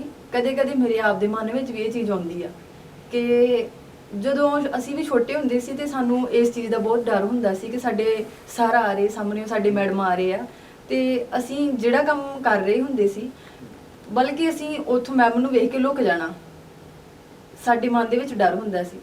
ਪਰ ਹੁਣ ਜਿਵੇਂ ਹਰੇਕ ਸਿਸਟਮ ਦੇ ਵਿੱਚ ਤਬਦੀਲੀ ਆ ਗਈ ਆ, ਚਾਹੇ ਉਹ ਐਜੂਕੇਸ਼ਨ ਸਿਸਟਮ ਆ, ਚਾਹੇ ਉਹ ਸਰਕਾਰਾਂ ਆ, ਚਾਹੇ ਉਹ ਪ੍ਰਸ਼ਾਸਨ ਆ, ਇਹ ਸਾਰੀਆਂ ਚੀਜ਼ਾਂ ਦੇ ਵਿੱਚ ਤਬਦੀਲੀ ਆਉਣ ਦੇ ਕਰਕੇ ਹੀ ਇਹ ਸਾਰਾ ਕੁਝ ਹੋਇਆ ਆ ਕਿ ਬੱਚਿਆਂ ਦੇ ਵਿੱਚ ਤੇ ਅਧਿਆਪਕਾਂ ਦੇ ਵਿੱਚ ਜਿਹੜਾ ਅੰਤਰ ਸੀ ਉਹ ਖਤਮ ਹੋ ਗਿਆ। ਜਿਹੜੇ ਅੰਤਰ ਦੇ ਕਰਕੇ ਜਿਹੜੇ ਅਧਿਆਪਕ ਤੇ ਬੱਚੇ ਆ ਉਹ ਆਪਸ ਦੇ ਵਿੱਚ ਫਰੈਂਡਲੀ ਹੋ ਗਏ ਆ ਤੇ ਬੱਚਿਆਂ ਨੂੰ ਅਧਿਆਪਕਾਂ ਦਾ ਕੋਈ ਡਰ ਨਹੀਂ ਰਿਹਾ। ਯੂਨੀਵਰਸਿਟੀਆਂ ਦੇ ਵਿੱਚ ਅਸੀਂ ਕੀ ਦੇਖਦੇ ਹਾਂ ਕਿ ਅਧਿਆਪਕ ਨੇ ਜਿਹੜੇ ਉਹ ਬੱਚਿਆਂ ਕੋਲੋਂ ਡਰਦੇ ਆ ਕਿ ਜੇਕਰ ਇਹਦਾ ਮੈਂ ਅਟੈਂਡੈਂਸ ਨਾ ਲਗਾਈ ਜਾਂ ਫਿਰ ਇਸ ਦਾ ਰੋਲ ਨੰਬਰ ਨਾ ਆਇਆ ਤੇ ਇਹ ਬੱਚਾ ਮੇਰੇ ਤੇ ਅਟੈਕ ਕਰ ਸਕਦਾ ਆ, ਇਹ ਮੈਨੂੰ ਕੋਈ ਵੀ ਪ੍ਰਕਾਰ ਦੀ ਧਮਕੀ ਦੇ ਸਕਦਾ ਆ। ਪਰ ਐਸੀ ਬਿਰਤੀ ਬੱਚਿਆਂ ਦੇ ਵਿੱਚ ਕਿਉਂ ਆ ਰਹੀ ਹੈ? ਤੁਸੀਂ ਵਿਦਿਆਰਥੀ ਹੋ, ਤੁਸੀਂ ਆਪ ਹੀ ਗੱਲ ਕੀਤੀ ਕਿ ਅਸੀਂ ਪਹਿਲਾਂ ਸਾਡੇ ਮਨ 'ਚ ਜਿਹੜਾ ਕਿ ਡਰ ਹੁੰਦਾ ਸੀ ਕਿ ਅਸੀਂ ਕੰਮ ਨਹੀਂ ਕੀਤਾ ਤੇ ਸਾਨੂੰ ਅਧਿਆਪਕ ਕੀ ਕਹੇਗਾ। ਪਰ ਅੱਜ ਜਿਹੜੀ ਬੱਚਿਆਂ ਦੇ ਵਿੱਚ ਇਹ ਬਿਰਤੀ ਕਿਉਂ ਬਣਦੀ ਜਾ ਰਹੀ ਹੈ? ਕੀ ਜਿਹੜੀ ਹਾਈ ਟੈਕਨੋਲੋਜੀ ਆ ਗਈ ਹੈ, ਸਾਡੇ ਕੋਲ ਸੋਸ਼ਲ ਮੀਡੀਆ ਆ ਗਿਆ, ਕੀ ਉਹਦੇ ਕਾਰਨ ਹੋ ਰਹੀ ਹੈ ਜਾਂ ਘਰ ਦੇ ਵਿੱਚ ਵੀ ਜਿਹੜੇ ਮਾਂ-ਬਾਪ ਨੇ ਉਹ ਵੀ ਬੱਚਿਆਂ ਦੀ ਵੱਲ ਘੱਟ ਧਿਆਨ ਦਿੰਦੇ ਨੇ? ਇਹ ਵੀ ਤੁਹਾਡਾ ਕੁਐਸਚਨ ਬਿਲਕੁਲ ਠੀਕ ਆ ਕਿ ਇੱਕ ਬੱਚਾ ਆ ਉਹਦੇ ਪਿੱਛੇ ਉਹਦਾ ਬੈਕਗ੍ਰਾਉਂਡ ਕੀ ਕਹਿੰਦਾ ਆ। ਸਭ ਤੋਂ ਵੱਧ ਮੇਨ ਗੱਲ ਇਹ ਆ, ਜਿਸ ਬੱਚੇ ਦਾ ਬੈਕਗ੍ਰਾਉਂਡ ਸਹੀ ਹੋਵੇਗਾ ਉਸ ਨੂੰ ਪਤਾ ਹੈ ਕਿ ਮੇਰੇ ਮਾਂ-ਪਿਓ ਦਾ ਮੈਨੂੰ ਡਰ ਆ, ਉਸ ਬੱਚੇ ਨੂੰ ਅਧਿਆਪਕ ਵੀ ਇੱਕ ਮਾਂ-ਪਿਓ ਦੀ ਤਰ੍ਹਾਂ ਹੀ ਲੱਗਦਾ ਆ। ਕਿਉਂਕਿ ਅਸੀਂ ਛੋਟੇ ਹੁੰਦੇ ਪੜ੍ਹਦੇ ਸੀ ਕਿ ਸਭ ਤੋਂ ਪਹਿਲਾਂ ਅਧਿਆਪਕ ਇੱਕ ਮਾਂ ਬੱਚੇ ਨੂੰ ਜਨਮ ਦਿੰਦੀ ਆ, ਪਰ ਬੱਚੇ ਨੂੰ ਸੰਸਾਰ ਦੇ ਵਿੱਚ ਵਿਚਰਨ ਬਾਰੇ ਅਧਿਆਪਕ ਸਿਖਾਉਂਦਾ ਆ ਕਿ ਸੰਸਾਰ ਦੇ ਵਿੱਚ ਅਸੀਂ ਕਿੱਦਾਂ ਵਿਚਰਨਾ ਆ। ਬੱਚੇ ਨੂੰ ਪੜ੍ਹਨਾ ਲਿਖਣਾ ਸਿਖਾਉਣਾ ਜਿਹੜਾ ਉਹ ਅਧਿਆਪਕ ਦਾ ਕੰਮ, ਮਤਲਬ ਕਿ ਅਧਿਆਪਕ ਨੂੰ ਗੁਰੂ ਮੰਨਿਆ ਜਾਂਦਾ ਆ। ਪਰ ਜਿੱਦਾਂ ਤੁਸੀਂ ਕਹਿ ਰਹੇ ਹੋ ਕਿ ਵੀ ਇਹ ਜਿਹੜਾ ਸਿਸਟਮ ਕਿਵੇਂ ਹੋ ਗਿਆ, ਇਹਦਾ ਸਿਸਟਮ ਇਦਾਂ ਆ ਕਿ ਜਿਹੜਾ ਬੱਚੇ ਸੀ ਜਦੋਂ ਮਾਂ-ਪਿਓ ਦਾ ਹੀ ਡਰ ਨਹੀਂ ਰਿਹਾ ਤਾਂ ਫਿਰ ਅਧਿਆਪਕਾਂ ਦਾ ਡਰ ਹੋਣਾ ਲਾਜ਼ਮੀ ਹੈ ਕਿ ਅਧਿਆਪਕਾਂ ਦਾ ਡਰ ਕਿੱਥੋਂ ਰਹੂਗਾ। ਤੇ ਨਵਦੀਪ ਕੌਰ, ਜਿਵੇਂ ਆਪਾਂ ਵਿਦਿਆਰਥੀਆਂ ਦੀ ਉਹ ਗੱਲ ਕਰ ਰਹੇ ਹਾਂ, ਵਿਦਿਆਰਥੀ ਅਸੀਂ ਵੀ ਵਿਦਿਆਰਥੀ ਜੋ ਜਿਹੜੀ ਕਿ ਸਟੇਜ ਤੋਂ ਨਿਕਲੇ ਹੋ, ਤੁਸੀਂ ਵੀ ਨਿਕਲੇ ਹੋ, ਤੇ ਤੁਸੀਂ ਇਸ ਵਕਤ ਸਬਜੈਕਟ ਕਿਹੜਾ ਰੱਖਿਆ ਹੋਇਆ ਐਮਏ ਦੇ ਵਿੱਚ? ਮੈਂ ਐਮਏ ਪੰਜਾਬੀ। ਤੁਸੀਂ ਐਮਏ ਪੰਜਾਬੀ ਰੱਖੀ ਹੈ ਤੇ ਕਿੰਨੇ ਕੁ ਬੱਚੇ ਨੇ ਤੁਹਾਡੇ ਕੋਲ ਐਮਏ ਪੰਜਾਬੀ ਦੇ? ਮੇਰਾ ਈਵਨਿੰਗ ਡਿਪਾਰਟਮੈਂਟ ਆ, ਉਹਦੇ ਵਿੱਚ 21 ਬੱਚਿਆਂ ਨੇ ਐਡਮਿਸ਼ਨ ਲਈ ਸੀ, ਉਹਦੇ ਵਿੱਚੋਂ 17 ਬੱਚੇ ਹਾਜ਼ਰ ਆ। ਤੇ ਜਿਹੜੇ 17 ਬੱਚੇ ਨੇ ਉਹਨਾਂ 17 ਬੱਚਿਆਂ ਦੇ ਵਿੱਚ ਤੁਸੀਂ ਵੀ ਆਉਂਦੇ ਹੋ? ਹਾਂਜੀ ਬਿਲਕੁਲ। ਤੇ ਉਹਨਾਂ ਦੇ ਵਿੱਚ ਤੁਸੀਂ ਪੰਜਾਬੀ ਵਿਸ਼ੇ ਦੀ ਗੱਲ ਕਰਦੇ ਹੋ ਤੇ ਉਹ ਪੰਜਾਬੀ ਕਿੰਨੀ ਕੁ ਜਾਣਦੇ ਨੇ? ਕੀ ਉਹ ਪੂਰਾ ਧਿਆਨ ਦਿੰਦੇ ਨੇ ਪੰਜਾਬੀ ਤੇ? ਕਿਉਂਕਿ ਪੰਜਾਬੀ ਨੂੰ ਇੱਕ ਵਿਸ਼ੇ ਦੇ ਤੌਰ ਤੇ ਤੁਸੀਂ ਰੱਖਿਆ ਹੈ, ਤੇ ਜਿਹੜੇ ਪੰਜਾਬੀ ਨਹੀਂ ਬੋਲਦੇ, ਜਿਨ੍ਹਾਂ ਨੂੰ ਔਂਕੜ ਦੇ ਲੈਂਕੜ ਦਾ ਨਹੀਂ ਪਤਾ, ਉਹ ਬੱਚਿਆਂ ਦੇ ਬਾਰੇ ਤੁਸੀਂ ਕਹੋਗੇ ਉਹ ਪੰਜਾਬ ਦੀ ਰੱਖਿਆ ਕਿੱਦਾਂ ਕਰਨਗੇ, ਪੰਜਾਬ ਦੀ ਗੱਲ ਕਿੱਦਾਂ ਕਰ ਸਕਦੇ? ਬਿਲਕੁਲ, ਬਹੁਤ ਵਧੀਆ ਸਵਾਲ। ਕਿਉਂਕਿ ਮੈਂ ਆਪਣੀ ਕਲਾਸ ਦੇ ਵਿੱਚ ਵੀ ਇਹੋ ਵੇਖਦੀ ਆ ਕਿ ਜਿਹੜਾ ਸਾਡੀ ਕਲਾਸ ਦੇ ਵਿੱਚ 17 ਬੱਚੇ ਪੜ੍ਹ ਰਹੇ ਨੇ ਇਸ ਟਾਈਮ, ਉਹਦੇ ਵਿੱਚੋਂ ਕੁਝ ਬੱਚੇ ਇਸ ਤਰ੍ਹਾਂ ਦੇ ਨੇ ਜਿਨ੍ਹਾਂ ਨੂੰ ਮੈਡਮ ਜਦੋਂ ਬੋਲ ਕੇ ਕੁਝ ਲਿਖਾ ਰਹੇ ਹੁੰਦੇ ਨੇ ਉਹਨਾਂ ਦੇ ਵਿੱਚੋਂ ਵੀ ਉਹ ਸਹੀ ਤਰੀਕੇ ਦੇ ਨਾਲ ਨਹੀਂ ਲਿਖ ਸਕਦੇ। ਮੇਰੇ ਨਾਲ ਹੀ ਬੈਠੇ ਹੁੰਦੇ ਆ ਕਿ ਅੱਧੇ ਅੱਖਰ ਜਿਹੜਾ ਸਮਝ ਆ ਗਿਆ ਉਹ ਕਾਪੀ ਤੇ ਲਿਖ ਲੈਣਾ, ਅਦਰਵਾਈਜ਼ ਦੂਸਰਾ ਕੁਐਸਚਨ ਨਹੀਂ ਲਿਖਣਾ, ਦੂਸਰਾ ਸ਼ਬਦ ਨਹੀਂ ਲਿਖਣਾ। ਕਿਉਂਕਿ ਉਹਨਾਂ ਨੂੰ ਪੰਜਾਬੀ ਲਿਖਣੀ ਨਹੀਂ ਆ ਰਹੀ, ਉਹ ਸਿਰਫ ਇੱਕ ਡਿਗਰੀ ਤੱਕ ਮਤਲਬ ਰੱਖ ਰਹੇ ਆ ਕਿ ਜਦੋਂ ਐਗਜ਼ਾਮ ਹੋਏ ਸਾਡੇ ਮਤਲਬ ਪਾਸ ਹੋ ਗਏ ਅਸੀਂ, ਸਾਨੂੰ ਡਿਗਰੀ ਮਿਲ ਜਾਣੀ ਹੈ ਕਿ ਅਸੀਂ ਪੋਸਟ ਗ੍ਰੈਜੂਏਸ਼ਨ ਕੀਤੀ ਹੋਈ ਆ। ਉਹਨਾਂ ਬੱਚਿਆਂ ਦਾ ਮਤਲਬ ਸਿਰਫ ਤੇ ਸਿਰਫ ਇੱਕ ਡਿਗਰੀ ਤੱਕ ਆ, ਇੱਕ ਡਿਪਲੋਮੇ ਤੱਕ ਆ, ਕਿ ਜਦੋਂ ਉਹਨਾਂ ਨੂੰ ਪੰਜਾਬੀ ਤੱਕ ਕੋਈ ਮਤਲਬ ਨਹੀਂ ਆ। ਚਾਹੇ ਉਹਨਾਂ ਨੂੰ ਔਂਕੜ ਆਉਂਦਾ ਹੈ, ਚਾਹੇ ਦੁਲੰਕੜ ਕੁਝ ਵੀ ਪਾਉਣਾ ਆਉਂਦਾ ਹੈ, ਚਾਹੇ ਨਹੀਂ, ਉਹਨਾਂ ਨੂੰ ਮਤਲਬ ਆਪਣੀ ਡਿਗਰੀ ਦੇ ਨਾਲ ਆ ਕਿ ਜਦੋਂ ਸਾਨੂੰ ਡਿਗਰੀ ਮਿਲ ਗਈ ਤਾਂ ਅਸੀਂ ਬਾਹਰ ਚਲੇ ਜਾਵਾਂਗੇ। ਸਾਡੀ ਕਲਾਸ ਦੇ ਵਿੱਚ ਇੱਕ ਕੁੜੀ ਪੜ੍ਹਦੀ ਆ, ਉਹਦਾ ਸਿਸਟਮ ਐਵੇਂ ਕਿ ਉਸ ਨੂੰ ਪਹਿਲੇ ਦਿਨ ਪੁੱਛਿਆ ਕਿ ਤੂੰ ਪੰਜਾਬੀ ਕਿਉਂ ਰੱਖੀ ਆ, ਕਿਉਂਕਿ ਪੰਜਾਬੀ ਤੈਨੂੰ ਆਉਂਦੀ ਤਾਂ ਬਹੁਤ ਘੱਟ ਆ, ਪਰ ਤੂੰ ਪੰਜਾਬੀ ਕਿਉਂ ਰੱਖੀ। ਉਹਦਾ ਮੰਨਣਾ ਇਹ ਸੀ ਕਿ ਮੈਂ ਜਦੋਂ ਵੀ ਫਾਈਲ ਮੇਰੀ ਲੱਗੀ ਹੋਈ ਹੈ ਬਾਹਰ ਦੀ, ਵਿਦੇਸ਼ ਦੀ ਫਾਈਲ ਲੱਗੀ ਹੋਈ ਆ, ਮੈਂ ਪੰਜਾਬੀ ਇਸ ਕਰਕੇ ਕਰ ਰਹੀ ਆ ਕਿ ਮੈਨੂੰ ਲੱਗਿਆ ਸੀ ਕਿ ਪੰਜਾਬੀ ਸਬਜੈਕਟ ਬਹੁਤ ਸੌਖਾ ਹੋਵੇਗਾ। ਦੂਸਰੇ ਪਾਸੇ ਵੇਖਿਆ ਜਾਏ ਤੇ ਪੰਜਾਬੀ ਨੂੰ ਸਮਝਣਾ ਤੇ ਸਮਝਾਉਣਾ ਇਹ ਜਿਵੇਂ ਸੌਖਾ ਨਹੀਂ ਕਿਹਾ ਜਾ ਸਕਦਾ, ਕਿਉਂਕਿ ਜਿਵੇਂ ਅਸੀਂ ਬਾਕੀ ਭਾਸ਼ਾਵਾਂ ਨੂੰ ਸਮਝਣ ਵਾਸਤੇ ਟਾਈਮ ਦਿੰਦੇ ਆ, ਪੜ੍ਹਨ ਵਾਸਤੇ ਟਾਈਮ ਦਿੰਦੇ ਆ, ਉਦਾਂ ਹੀ ਇੱਕ ਪੰਜਾਬੀ ਆ। ਪਰ ਪੰਜਾਬ ਦੇ ਵਿੱਚੋਂ ਪੰਜਾਬੀਅਤ ਖਤਮ ਹੁੰਦੀ ਜਾ ਰਹੀ ਆ। ਅਸੀਂ ਕਹਿੰਦੇ ਆਪਣੇ ਆਪ ਨੂੰ ਪੰਜਾਬੀ ਆ, ਪਰ ਨਾ ਤਾਂ ਸਾਨੂੰ ਪੰਜਾਬੀ ਸ਼ੁੱਧ ਆਉਂਦੀ ਆ ਤੇ ਨਾ ਅਸੀਂ ਲਿਖ ਪਾਉਂਦੇ ਆ, ਨਾ ਅਸੀਂ ਬੋਲ ਪਾਉਂਦੇ ਆ। ਇਸੇ ਤਰ੍ਹਾਂ ਉਸ ਵਿਦਿਆਰਥਣ ਦਾ ਇਹ ਸੀ ਕਿ ਜਦੋਂ ਵੀ ਮੇਰੀ ਫਾਈਲ ਆ ਗਈ ਤਾਂ ਮੈਂ ਐਮਏ ਇੱਥੇ ਹੀ ਛੱਡ ਕੇ ਵਿਦੇਸ਼ ਚਲੀ ਜਾਵਾਂਗੀ। ਤੁਸੀਂ ਗੱਲ ਕੀਤੀ ਆਪਣੀ ਇੱਕ ਜਮਾਤੀ ਵਿਦਿਆਰਥਣ ਦੀ ਜਿਹੜੀ ਕਹਿੰਦੀ ਆ ਕਿ ਮੈਂ ਪੰਜਾਬੀ ਸਿਰਫ ਇਸ ਲਈ ਲਈ ਹੈ ਕਿ ਡਿਗਰੀ ਮਿਲ ਜੇਗੀ ਤੇ ਉਹ ਉਹਦੇ ਸਾਰੇ ਜਿਹੜੀ ਇੱਕ ਵਿਦੇਸ਼ ਚਲੀ ਜਾਏਗੀ, ਬਾਹਰ ਚਲੀ ਜਾਏਗੀ, ਇੱਕ ਸੌਖਾ ਵਿਸ਼ਾ ਸਮਝ ਕੇ ਉਹਨੇ ਸਾਰਾ ਕੁਝ ਕੀਤਾ ਹੈ। ਆਹੀ ਕਾਰਨ ਹੈ ਕਿ ਹਰ ਦੂਜਾ ਬੱਚਾ, ਹਰ ਦੂਜਾ ਵਿਦਿਆਰਥੀ ਜਾਂ ਨੌਕਰੀ ਲੈਣ ਵਾਲਾ ਵਿਅਕਤੀ ਜਿਹੜਾ ਪੜ੍ਹਾਈ ਤੋਂ ਬਾਅਦ ਨੌਕਰੀ ਪੇਸ਼ੇ ਦੀ ਭਾਲ ਕਰਦਾ ਆ, ਚਾਹੇ ਉਹ ਸਰਕਾਰੀ ਨੌਕਰੀ ਹੋਵੇ ਚਾਹੇ ਕੋਈ ਨੌਕਰੀ ਹੋਵੇ, ਤਾਂ ਉਹਦਾ ਇੱਕੋ ਹੀ ਸੋਚ ਹੁੰਦੀ ਹੈ ਕਿ ਜੇ ਉਹਨੂੰ ਪੁੱਛਿਆ ਜਾਵੇ ਤੂੰ ਅੱਗੇ ਕਰਨਾ ਕੀ ਆ, ਤੇ ਉਹ ਇਹ ਕਹਿੰਦਾ ਜੀ ਮੇਰਾ ਫਾਈਲ ਲੱਗੇ, ਜਿਵੇਂ ਤੁਸੀਂ ਗੱਲ ਕੀਤੀ ਆ, ਮੇਰਾ ਜਦੋਂ ਮੇਰੀ ਫਾਈਲ ਲੱਗੇ ਤੇ ਜਦੋਂ ਮੈਨੂੰ ਵੀਜ਼ਾ ਮਿਲ ਗਿਆ ਤੇ ਮੈਂ ਬਾਹਰ ਚਲੇ ਜਾਣਾ। ਜੇਕਰ ਆਹੀ ਹਾਲ ਰਿਹਾ, ਜੇ ਅਸੀਂ ਬਾਹਰ ਹੀ ਜਾਣਾ ਹੈ ਤੇ ਫਿਰ ਅਸੀਂ ਪੰਜਾਬੀਅਤ ਦੀ ਗੱਲ ਕਿਵੇਂ ਕਰਾਂਗੇ? ਕਿਉਂ ਅਸੀਂ ਰੌਲਾ ਪਾਉਂਦੇ ਆ ਕਿ ਅਸੀਂ ਪੰਜਾਬ ਦੇ ਵਾਸੀ? ਤੁਸੀਂ ਇਹ ਕਿਵੇਂ ਕਿਹਾ ਜਾ ਸਕਦਾ ਵੀ ਅਸੀਂ ਪੰਜਾਬੀ ਹਾਂ ਜੇ ਅਸੀਂ ਉਹਦੀ ਰਖਵਾਲੀ ਨਹੀਂ ਕਰ ਸਕਦੇ, ਜੇ ਅਸੀਂ ਪੜ੍ਹ ਨਹੀਂ ਸਕਦੇ, ਬੋਲ ਨਹੀਂ ਸਕਦੇ, ਸਮਝ ਨਹੀਂ ਸਕਦੇ? ਸੋ ਇਹ ਬੜਾ ਵੱਡਾ ਸਵਾਲ ਹੈ। ਪੰਜਾਬ ਦਾ ਭਵਿੱਖ, ਇਸ ਵਿਦਿਆਰਥੀਆਂ ਦਾ ਭਵਿੱਖ ਨਹੀਂ ਧੁੰਦਲਾ। ਅਸੀਂ ਪੰਜਾਬ ਨੂੰ ਕਿਤੇ ਆਸਰੇ ਛੱਡ ਕੇ ਜਾ ਰਹੇ ਹਾਂ। ਪੰਜਾਬ ਦੇ ਹਾਲਾਤ ਕੀ ਹੋਣਗੇ ਜੇ ਪੰਜਾਬੀ ਬੱਚੇ ਇੱਥੋਂ ਸਾਰੇ ਚਲੇ ਗਏ? ਦੇਖੋ, ਜੇਕਰ ਅਸੀਂ ਪੰਜਾਬੀ ਤੇ ਪੰਜਾਬੀਅਤ ਨੂੰ ਬਚਾਉਣਾ ਹੈ ਤਾਂ ਜਿਹੜਾ ਸਕੂਲਾਂ, ਕਾਲਜਾਂ ਤੇ ਯੂਨੀਵਰਸਿਟੀਆਂ ਦੇ ਵਿੱਚ ਐਜੂਕੇਸ਼ਨ ਸਿਸਟਮ ਆ, ਉਹਦੇ ਵੱਲ ਵਿਸ਼ੇਸ਼ ਧਿਆਨ ਦਿੱਤਾ ਜਾਊਗਾ। ਕਿਉਂਕਿ ਜਿਹੜਾ ਐਜੂਕੇਸ਼ਨ ਸਿਸਟਮ ਆ, ਇੱਕ ਬੱਚਾ ਆ ਉਹਨੂੰ ਪੰਜਾਬੀ ਨਹੀਂ ਆ ਰਹੀ ਹੈਗੀ ਪਰ ਉਹਨੇ ਪੰਜਾਬੀ ਵਿਸ਼ਾ ਰੱਖਿਆ ਹੋਇਆ, ਉਹ ਇੱਕ ਅਧਿਆਪਕ ਦੀ ਰਿਸਪੌਂਸਿਬਿਲਿਟੀ ਬਣਦੀ ਹੈ ਕਿ ਜਾਂ ਘਰਦਿਆਂ ਦੀ ਰਿਸਪੌਂਸਿਬਿਲਿਟੀ ਬਣਦੀ ਆ ਕਿ ਉਹ ਆਪਣੇ ਬੱਚੇ ਤੇ ਪ੍ਰੋਪਰਲੀ ਧਿਆਨ ਦੇਵੇ। ਠੀਕ ਹੈ, ਕਿਉਂਕਿ ਤਾਂ ਹੀ ਅਸੀਂ ਪੰਜਾਬੀ ਨੂੰ ਬਚਾ ਸਕਦੇ ਹਾਂ। ਜੇਕਰ ਪੰਜਾਬ ਦਾ ਜਿਹੜਾ ਐਜੂਕੇਸ਼ਨ ਸਿਸਟਮ ਵਧੀਆ ਹੋਊਗਾ ਤਾਂ ਇਦਾਂ ਹੋ ਸਕਦਾ ਹੈ ਕਿ ਸ਼ਾਇਦ ਉਹ ਬੱਚੇ ਜਿਹੜੇ ਵਿਦੇਸ਼ਾਂ ਨੂੰ ਜਾਣ ਦੀ ਚਾਹਤ ਰੱਖਦੇ ਆ, ਉਹਨਾਂ ਦੀ ਇਹ ਚਾਹਤ ਖਤਮ ਕੀਤੀ ਜਾ ਸਕੇ। ਜਿਹੜੇ ਵੱਡੇ ਵੱਡੇ ਡਿਪਲੋਮੇ ਜਾਂ ਡਿਗਰੀਆਂ ਉਹ ਬਾਹਰ ਜਾ ਕੇ ਕਰਨੀਆਂ ਚਾਹੁੰਦੇ ਨੇ ਜਾਂ ਆਪਣੇ ਭਵਿੱਖ ਬਣਾਉਣਾ ਚਾਹੁੰਦੇ ਨੇ, ਕਿਉਂ ਨਾ ਉਹ ਭਵਿੱਖ ਬਾਹਰ ਜਾ ਕੇ ਬਣਾਉਣਾ ਚਾਹੁੰਦੇ, ਉਹ ਭਵਿੱਖ ਵਾਸਤੇ ਇੱਥੇ ਇਹੋ ਜਿਹੇ ਯਤਨ ਕੀਤੇ ਜਾਣ। ਇੱਥੇ ਗੱਲ ਆ ਜਾਂਦੀ ਹੈ, ਸਮਾਂ ਪਰ ਕੋ ਘੱਟ ਹੈ ਪਰ ਗੱਲਾਂ ਬਹੁਤ ਨੇ। ਵੀ 1947 ਦੇ ਵਿੱਚ ਵੰਡ ਹੋਈ, ਕਿਹਾ ਜਾਂਦਾ ਹੈ ਕਿ ਪਾਕਿਸਤਾਨ ਆਜ਼ਾਦ ਹੋ ਗਿਆ, ਭਾਰਤ ਆਜ਼ਾਦ ਹੋ ਗਿਆ, ਪਰ ਜਿਹੜੀ ਕਿ ਅਸਲੀ ਵੰਡ ਹੋਈ ਆ ਉਹ ਪੰਜਾਬ ਦੀ ਹੋਈ ਆ, ਮਹਾਂ ਪੰਜਾਬ ਦੀ ਹੋਈ ਆ, ਜਿਹਨੂੰ ਜਿਹੜੇ ਦੋ ਹਿੱਸਿਆਂ 'ਚ ਵੰਡਿਆ ਗਿਆ, ਇੱਕ ਚੜ੍ਹਦਾ ਪੰਜਾਬ ਤੇ ਇੱਕ ਲਹਿੰਦਾ। ਉਸ ਤੋਂ ਬਾਅਦ ਹੁਣ ਉਹ ਇੱਕ ਵੰਡ ਸੀ, ਇੱਕ ਦਰਦ ਸੀ। ਔਰ ਇੱਕ ਗੱਲ ਚੱਲਿਆ ਕਿ ਇਸ ਤੋਂ ਬਾਅਦ ਆ ਕੇ ਇੱਕ ਲੋੜ ਪੈਦਾ ਹੋਈ ਕਿ ਲੋਕ ਵਿਦੇਸ਼ ਗਏ, ਕੈਨੇਡਾ ਗਏ, ਇੰਗਲੈਂਡ ਗਏ, ਪਰ ਅੱਜ ਐਸੀ ਕਿਹੜੀ ਜ਼ਰੂਰਤ ਹੈ ਜਿਹੜੀ ਪੰਜਾਬ 'ਚ ਪੂਰੀ ਨਹੀਂ ਹੁੰਦੀ ਤੇ ਹਰ ਵਿਦਿਆਰਥੀ ਬਾਹਰ ਭੱਜਿਆ ਜਾਂਦਾ ਹੈ। ਔਰ ਦੂਜੀ ਗੱਲ ਇਹਦੇ ਨਾਲ ਇਹ ਹੈ ਕਿ ਹਰ ਦੂਜਾ ਬੱਚਾ ਨਸ਼ੇ ਦੇ ਵਿੱਚ ਜਾ ਰਿਹਾ। ਕਿਉਂ ਜਾ ਰਿਹਾ? ਉਹ ਆਪਣੀ ਪੰਥਕ ਨਜ਼ਰ ਦੇ ਨਾਲ ਅਸੀਂ ਦੇਖੀਏ ਤਾਂ ਉਹ ਆਪਣੀ ਗੁਰਸਿੱਖੀ ਜੀਵਨ ਨੂੰ, ਆਪਣੀ ਸਿੱਖੀਜ਼ਮ ਨੂੰ, ਆਪਣੀ ਪੰਜਾਬੀਅਤ ਨੂੰ ਛੱਡਦਾ ਜਾ। ਇਹਦਾ ਸਭ ਤੋਂ ਵੱਡਾ ਤੇ ਸਭ ਤੋਂ ਪਹਿਲਾ ਕਾਰਨ ਇਹ ਕਹਿ ਸਕਦੇ ਹਾਂ ਕਿ ਪੰਜਾਬ ਦੇ ਵਿੱਚ ਰੋਜ਼ਗਾਰ ਨਹੀਂ ਹੈਗਾ, ਠੀਕ ਜਿਹਦੇ ਕਰਕੇ ਬੱਚੇ ਪੜ੍ਹ ਲਿਖ ਜਾਂਦੇ ਆ, ਡਿਗਰੀਆਂ ਹਾਸਲ ਕਰ ਲੈਂਦੇ ਆ, ਡਿਪਲੋਮੇ ਕੀਤੇ ਹੋਏ ਆ। ਮੈਂ ਬਹੁਤ ਇਹੋ ਜਿਹੇ ਬੱਚੇ ਵੀ ਵੇਖੇ ਆ ਜਿਹੜੇ ਬਹੁਤ ਪੜ੍ਹੇ ਲਿਖੇ ਆ, ਪਰ ਉਹ ਸਿਰਫ ਉਹਨਾਂ ਦੇ ਕੋਲ ਰੁਜ਼ਗਾਰ ਨਹੀਂ ਹੈਗਾ, ਇਸ ਕਰਕੇ ਉਹ ਆਪਣੀ ਪੜ੍ਹਾਈ ਨੂੰ ਕਹਿ ਸਕਦੇ, ਜਿਵੇਂ ਅੱਜ ਕੱਲ੍ਹ ਬੱਚੇ ਆਈਲੈਟਸ ਕਰ ਰਹੇ ਨੇ, ਆਈਲੈਟਸ ਕਰਕੇ ਉਹਨਾਂ ਨੂੰ ਪਤਾ ਹੈ ਕਿ ਸਾਡੇ ਕੋਲ ਡਿਪਲੋਮਾ ਹੈਗਾ, ਅਸੀਂ ਆਈਲੈਟਸ ਕਰ ਸਕਦੇ ਹਾਂ, ਤੇ ਬਾਹਰ ਜਾ ਕੇ ਸ਼ਿਫਟਾਂ ਲਗਾ ਕੇ, ਬਾਹਰ ਜਾ ਕੇ ਬੱਚਿਆਂ ਨੂੰ ਸ਼ਿਫਟਾਂ ਲਗਾਉਣੀਆਂ ਪੈਂਦੀਆਂ ਨੇ, ਦਿਨ ਰਾਤ ਕਮਾਈ ਕਰਦੇ ਆ, ਤਾਂ ਭਵਿੱਖ ਬਣਦਾ ਆ, ਤਾਂ ਡਾਲਰ ਮਿਲਦੇ ਆ। ਜੇਕਰ ਇਹੋ ਸਿਸਟਮ ਪੰਜਾਬ ਦੇ ਵਿੱਚ ਰੋਜ਼ਗਾਰ ਹੋਵੇ, ਪੰਜਾਬ ਦੇ ਵਿੱਚ ਰੋਜ਼ਗਾਰ ਹੋਵੇ, ਤਾਂ ਬੱਚੇ ਬਾਹਰ ਕਿਉਂ ਜਾਣ? ਉਹਨਾਂ ਦੇ ਮਨ ਦੇ ਵਿੱਚ ਇਹ ਵਿਚਾਰ ਹੀ ਨਾ ਪੈਦਾ ਹੋਵੇ ਕਿ ਅਸੀਂ ਬਾਹਰ ਜਾ ਕੇ ਸ਼ਿਫਟਾਂ ਲਗਾਈਏ, ਦਿਨ ਰਾਤ ਕਮਾਈ ਕਰੀਏ। ਇਹੋ ਜਿਹਾ ਸਿਸਟਮ ਇੱਥੇ ਪੈਦਾ ਕੀਤਾ ਜਾਵੇ ਪੰਜਾਬ ਦੇ ਵਿੱਚ, ਤਾਂ ਜਿਹੜੇ ਬੱਚੇ ਆ ਉਹ ਬਾਹਰ ਜਾਣ ਦਾ ਨਾ ਸੋਚਣ। ਤੇ ਇਹਦੇ ਵਿੱਚ ਮਾਂ-ਬਾਪ ਦਾ ਕਿੰਨਾ ਰੋਲ ਹੁੰਦਾ ਹੈ? ਅਸੀਂ ਗੱਲ ਕਰਦੇ ਬਾਹਰ ਜਾਣ ਦੀ, ਹਰ ਇੱਕ ਦੂਜਾ ਬੰਦਾ ਜਾਂਦਾ ਅੱਜ ਕੱਲ੍ਹ ਸਿਰਫ ਦੇਖਾ ਦੇਖੀ ਨਾਲ ਲੱਗੇ ਜਾ ਰਹੇ ਨੇ, ਉਹ ਗਏ ਬਿਲਕੁਲ। ਤੇ ਅੱਜ ਦੇ ਰਾਹੀਂ ਕਿੰਨਾ ਪੈਸਾ ਪੰਜਾਬ ਦਾ ਬਾਹਰ ਜਾ ਰਿਹਾ, ਕਿੰਨਾ ਪੰਜਾਬ ਦਾ ਨੁਕਸਾਨ ਹੋ ਰਿਹਾ।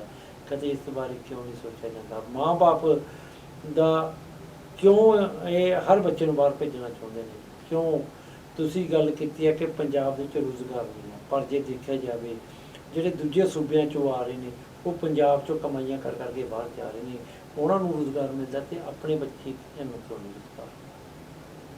ਜੇ ਮਾਂ ਪਿਓ ਦੀ ਗੱਲ ਕੀਤੀ ਜਾਵੇ ਤਾਂ ਮਾਂ ਪਿਓ ਦਾ ਵੀ ਇਸ ਦੇ ਵਿੱਚ ਬਹੁਤ ਵੱਡਾ ਹੱਥ ਆ, ਕਿਉਂਕਿ ਜਿਹੜੇ ਹਾਲਾਤਾਂ ਦੇ ਵਿੱਚੋਂ ਸਾਡੇ ਮਾਂ ਪਿਓ ਨਿਕਲੇ ਹੁੰਦੇ ਆ, ਉਹ ਨਹੀਂ ਚਾਹੁੰਦੇ ਕਿ ਸਾਡੇ ਬੱਚੇ ਵੀ ਉਹਨਾਂ ਹਾਲਾਤਾਂ ਦੇ ਵਿੱਚੋਂ ਨਿਕਲਣ।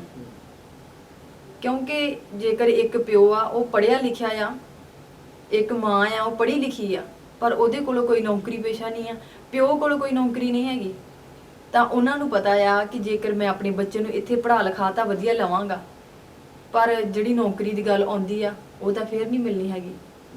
ਇਸ ਕਰਕੇ ਮਾਂ ਪਿਓ ਨਹੀਂ ਚਾਹੁੰਦਾ ਕਿ ਜਿਹੜੇ ਹਾਲਾਤਾਂ ਦੇ ਨਾਲ ਅਸੀਂ ਲੜੇ ਆ, ਸਾਡੇ ਬੱਚੇ ਉਹਨਾਂ ਹਾਲਾਤਾਂ ਦੇ ਨਾਲ ਲੜਨ, ਤੇ ਉਹਨਾਂ ਨੂੰ ਇਹੋ ਜਿਹੀਆਂ ਮਤਲਬ ਪ੍ਰੋਬਲਮਸ ਆਉਣ, ਜਿਹੜੀਆਂ ਪ੍ਰੋਬਲਮਸ ਦੇ ਕਰਕੇ ਸਾਡੇ ਬੱਚੇ ਡਿਪਰੈਸ਼ਨ ਦੇ ਵਿੱਚ ਚਲਾ ਜਾਏ ਜਾਂ ਕਿਸੇ ਵੀ ਪ੍ਰਕਾਰ ਦੀ ਉਹਨਾਂ ਨੂੰ ਪਰੇਸ਼ਾਨੀ ਆਵੇ। ਹੁਣ ਤੁਸੀਂ ਐਮਏ ਕਰ ਰਹੇ ਹੋ ਪੰਜਾਬੀ ਦੇ ਵਿੱਚ, ਹਾਂਜੀ। ਤੇ ਤੁਹਾਡੇ ਨਾਲ ਦੀਆਂ ਵੀ ਕਈ ਸਹੇਲੀਆਂ ਬਾਹਰ ਜਾ ਰਹੀਆਂ ਹੋਣਗੀਆਂ, ਜਾਂ ਕੋਈ ਰਿਸ਼ਤੇਦਾਰ 'ਚ ਹੋ ਸਕਦਾ ਵੀ ਬਾਹਰ ਜਾ ਰਿਹਾ ਹੋਵੇ, ਤੇ ਫਿਰ ਤੁਸੀਂ ਵੀ ਕੀ ਗੱਲ ਬਾਹਰ ਜਾਣ ਦੀ ਗੱਲ ਕਰੋਗੇ, ਕਿ ਜਾਂ ਤੁਸੀਂ ਪੰਜਾਬ ਵਿੱਚ ਰਹਿ ਕੇ ਕੁਛ ਨਵਾਂ ਕਰਨ ਦੀ ਗੱਲ ਕਰੋਗੇ? ਮੇਰਾ ਮੰਨਣਾ ਇਹ ਹੈ ਕਿ ਮੈਂ ਆਪਦੀ ਪੜ੍ਹਾਈ ਜਿਹੜੀ ਪੰਜਾਬ ਦੇ ਵਿੱਚ ਹੀ ਰਹਿ ਕੇ ਕਰਾਂ, ਤੇ ਕਰ ਵੀ ਰਹੀ ਹਾਂ, ਤੇ ਆਉਣ ਵਾਲੇ ਟਾਈਮ ਦੇ ਵਿੱਚ ਵੀ ਮੇਰੀ ਇਹੋ ਕੋਸ਼ਿਸ਼ ਰਹੂਗੀ ਕਿ ਮੈਂ ਜੋ ਵੀ ਕਰਾਂ ਪੰਜਾਬ ਦੇ ਵਿੱਚ ਹੀ ਕਰਾਂ, ਨਾ ਮੈਂ ਬਾਹਰ ਜਾਣ ਬਾਰੇ, ਵਿਦੇਸ਼ ਜਾਣ ਬਾਰੇ ਕਦੇ ਸੋਚਦੀ ਹਾਂ, ਤੇ ਆਸ ਕਰਦੀ ਹਾਂ ਕਿ ਮੇਰੇ ਮਨ ਦੇ ਵਿੱਚ ਇਹ ਵਿਚਾਰ ਪੈਦਾ ਵੀ ਨਾ ਹੋਵੇ। ਬਹੁਤ ਚੰਗੀ ਗੱਲ। ਕਿਉਂਕਿ ਮੈਂ ਚਾਹੁੰਦੀ ਹਾਂ ਕਿ ਜੋ ਪੰਜਾਬ ਦੇ ਹਾਲਾਤ ਚੱਲ ਰਹੇ ਨੇ, ਉਹਨਾਂ ਹਾਲਾਤਾਂ ਨੂੰ ਸੁਧਾਰਨ ਵਾਸਤੇ ਜੇਕਰ ਕੋਈ ਇੱਕ ਸਟੈਪ ਅਸੀਂ ਚੁੱਕਾਂਗੇ, ਤਾਂ ਕੀ ਪਤਾ ਸਾਡੇ ਪਿੱਛੇ ਹੋਰ ਕਈ ਜਾਣੇ ਸਟੈਪ ਚੁੱਕ ਲੈਣ, ਤਾਂ ਅਸੀਂ ਜਿਹੜੀ ਵਿਦੇਸ਼ ਜਾਣ ਵਾਲੀ ਲਾਈਨ ਉਹਨੂੰ ਕੱਟ ਦਿੱਤਾ ਜਾਵੇ। ਬਿਲਕੁਲ, ਤੁਸੀਂ ਇਹ ਜਿਹੜੀ ਗੱਲ ਕੀਤੀ ਬਹੁਤ ਵਧੀਆ ਗੱਲ ਕੀਤੀ ਆ ਨਵਦੀਪ ਕੌਰ। ਇੱਕ ਆਪਾਂ ਪਿੱਛੇ ਜਿਹੜਾ ਕਿ ਹੁਣ ਬਹੁਤ ਵੱਡਾ ਅੰਦੋਲਨ ਕਰਕੇ ਹਟੇ ਆ, ਪੰਜਾਬ ਦਾ ਬਹੁਤ ਵੱਡਾ ਯੋਗਦਾਨ ਰਿਹਾ, ਜਿਹਨੂੰ ਕਿਸਾਨੀ ਮੋਰਚਾ ਵੀ ਕਿਹਾ ਜਾਂਦਾ ਹੈ, 1 ਸਾਲ ਚੱਲਿਆ ਜੀ। ਉਹਦੇ ਵਿੱਚ ਪੰਜਾਬ ਦੀ ਨੌਜਵਾਨੀ ਨੇ ਸਭ ਤੋਂ ਅੱਗੇ ਹੋ ਕੇ ਲੜਾਈ ਲੜੀ ਹੈ, ਜਿਸ 'ਚ ਹਰਿਆਣੇ ਦੀ ਨੌਜਵਾਨੀ ਨੇ ਵੱਧ ਚੜ ਕੇ, ਹਰਿਆਣੇ ਨੇ ਬਹੁਤ ਸਾਥ। ਪੰਜਾਬ ਦੀ ਨੌਜਵਾਨੀ ਉੱਥੇ ਪੰਜਾਬ ਬਚਾਉਣ ਦੀ ਗੱਲ ਕਰਦੀ ਰਹੀ ਹੈ, ਅਸੀਂ ਪੰਜਾਬ ਬਚਾਉਣਾ, ਪਰ ਜਦੋਂ ਵਾਪਸ ਆ ਗਏ ਨੇ ਤੇ ਪਤਾ ਲੱਗਦਾ, ਤੇ ਹਰ ਦੂਜਾ ਜਿਹੜਾ ਕਿ ਨੌਜਵਾਨ ਹੈ ਉਹ ਵਿਦੇਸ਼ ਦੀ ਤਾਂਘ ਲਾਈ ਬੈਠਾ। ਔਰ ਇਹ ਗੱਲ ਬੜੀ ਸਪਸ਼ਟ ਹੈ ਕਿ ਜਿਹਨੂੰ ਵੀਜ਼ਾ ਮਿਲ ਗਿਆ ਉਹ ਸਭ ਉਡਾਰੀਆਂ ਮਾਰਨ ਨੂੰ ਤਿਆਰ ਨੇ। ਫਿਰ ਗੱਲ ਉੱਤੇ ਸਵਾਲ ਇਹੀ ਖੜਾ ਹੁੰਦਾ ਕਿ ਫਿਰ ਅਸੀਂ ਪੰਜਾਬ ਕਿੱਦਾਂ ਬਚਾਵਾਂਗੇ? ਅਸੀਂ ਰੌਲਾ ਕਿਉਂ ਪਾਉਂਦੇ ਹਾਂ? ਕਿਉਂ ਅਸੀਂ ਐਵੇਂ ਝੂਠੇ ਦਿਲਾਸੇ ਦਿੰਦੇ ਹਾਂ ਪੰਜਾਬ ਨੂੰ, ਪੰਜਾਬੀਆਂ ਨੂੰ, ਤੇ ਉਹਨਾਂ ਲੋਕਾਂ ਨੂੰ ਜਿਨ੍ਹਾਂ ਨੇ ਸਾਰੀ ਉਮਰ ਆਪਣੇ ਪਿੰਡੇ ਤੇ ਸੰਤਾਪ ਹਟਾ ਕੇ ਇਸ ਪੰਜਾਬ ਨੂੰ ਖੜਾ ਕੀਤਾ ਜੀ। ਪੰਜਾਬ ਦੇ ਵਿੱਚ ਜਿੱਥੇ ਪੰਜਾਬ ਨੂੰ 5 ਦਰਿਆਵਾਂ ਦੀ ਧਰਤੀ ਕਿਹਾ ਜਾਂਦਾ ਸੀ, ਉੱਥੇ ਹੁਣ 6ਵਾਂ ਦਰਿਆ ਨਸ਼ਿਆਂ ਦਾ ਵਹਿਣ ਲੱਗ ਪਿਆ, ਜਿਹਦੇ ਵਿੱਚ ਵੇਖਣ ਦੇ ਵਿੱਚ ਇਹ ਆਉਂਦਾ ਹੈ ਕਿ ਇਕੱਲੇ ਵੀਰ ਹੀ ਨਹੀਂ, ਸਾਡੀਆਂ ਭੈਣਾਂ ਵੀ ਨਸ਼ਾ ਕਰਦੀਆਂ ਨੇ, ਜਿਹਦੇ ਕਰਕੇ ਪੰਜਾਬ ਦੀ ਜਿਹੜੀ ਨੌਜਵਾਨ ਪੀੜ੍ਹੀ ਆ, ਨਿਊ ਜਨਰੇਸ਼ਨ ਆ, ਉਹ ਨਸ਼ਾ ਕਰਦੀ ਆ। ਫਿਰ ਇਸ ਤੋਂ ਬਾਅਦ ਉਹ ਆਪਣੇ ਭਵਿੱਖ ਦੇ ਵਿੱਚ ਸਹੀ ਫੈਸਲਾ ਲੈਣ ਦੇ ਯੋਗ ਨਹੀਂ ਰਹਿੰਦੀ, ਚਾਹੇ ਉਹ ਲੜਕੀਆਂ ਨੇ ਚਾਹੇ ਲੜਕੇ ਆ। ਤੇ ਜਦੋਂ ਬੱਚੇ ਵਿਦੇਸ਼ ਜਾਂਦੇ ਨੇ ਚਾਹੇ ਲੜਕੀ ਆ ਚਾਹੇ ਲੜਕਾ ਆ, ਉੱਥੇ ਇੱਕ ਦੂਸਰੇ ਵੱਲ ਵੇਖ ਕੇ ਉਹਨਾਂ ਨੂੰ ਇਹ ਮਹਿਸੂਸ ਹੁੰਦਾ ਆ ਕਿ ਜੇਕਰ ਇਹ ਸ਼ਿਫਟਾਂ ਲਗਾ ਕੇ ਕੰਮ ਕਰਕੇ ਆਪਣਾ ਐਜੂਕੇਸ਼ਨ ਦਾ ਜਿਹੜਾ ਹੈਗਾ ਆ, ਕਹਿ ਸਕਦੇ ਹਾਂ ਕਿ ਐਜੂਕੇਸ਼ਨ ਦਾ ਸਾਰਾ ਸਿਸਟਮ ਆਪ ਚਲਾ ਰਿਹਾ ਆ, ਕਿ ਆਪਣੇ ਘਰਦਿਆਂ ਕੋਲੋਂ ਪੈਸੇ ਨਹੀਂ ਮੰਗਵਾ ਰਿਹਾ, ਰਾਤ ਦਿਨ ਕਮਾਈ ਕਰਕੇ ਆਪਣੀ ਐਜੂਕੇਸ਼ਨ ਦਾ ਵੀ ਕੰਮ ਸਾਰ ਰਿਹਾ ਆ ਤੇ ਆਪਣੇ ਰਹਿਣ ਬਹਿਣ ਦਾ ਵੀ। ਉੱਥੇ ਵੇਖੋ ਵੇਖੀ ਇਹ ਚੀਜ਼ ਪੈਦਾ ਹੋ ਜਾਂਦੀ ਆ। ਤੇ ਪੰਜਾਬ ਦੇ ਵਿੱਚ ਮੈਨੂੰ ਇਹ ਲੱਗਦਾ ਹੈ ਕਿ ਇਹ ਚੀਜ਼ ਪੈਦਾ ਹੋ ਰਹੀ ਆ ਕਿ ਉਹਨੇ ਨਸ਼ਾ ਕੀਤਾ, ਸ਼ਾਇਦ ਮੈਂ ਵੀ ਇੱਕ ਵਾਰੀ ਕਰਕੇ ਵੇਖਾਂ ਕਿ ਇਹਦਾ ਸਵਾਲ ਕੀ ਆ।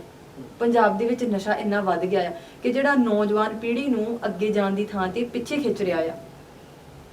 ਇਹ ਗੱਲ ਤੁਹਾਡੀ ਮੰਨੀ ਜਾਂਦੀ ਹੈ, ਤੁਸੀਂ ਇਹ ਗੱਲ ਕਹੀ ਹੈ ਕਿ ਆਮ ਚਰਚਾ ਦੇ ਵਿੱਚ ਹੈਗੀ ਹੈ, ਪਰ ਕਿਸੇ ਥਾਂ ਤੇ ਇਹ ਨਹੀਂ ਲੱਗਦਾ ਵੀ ਆ ਕੇ ਵੀ ਪੰਜਾਬ ਨੂੰ ਸ਼ਾਇਦ ਜ਼ਰੂਰਤ ਤੋਂ ਜ਼ਿਆਦਾ ਬਦਨਾਮ ਕੀਤਾ ਜਾ ਰਿਹਾ, ਪੰਜਾਬ ਦੀ ਨੌਜਵਾਨੀ ਨੂੰ ਬਦਨਾਮ ਕੀਤਾ ਜਾ ਰਿਹਾ।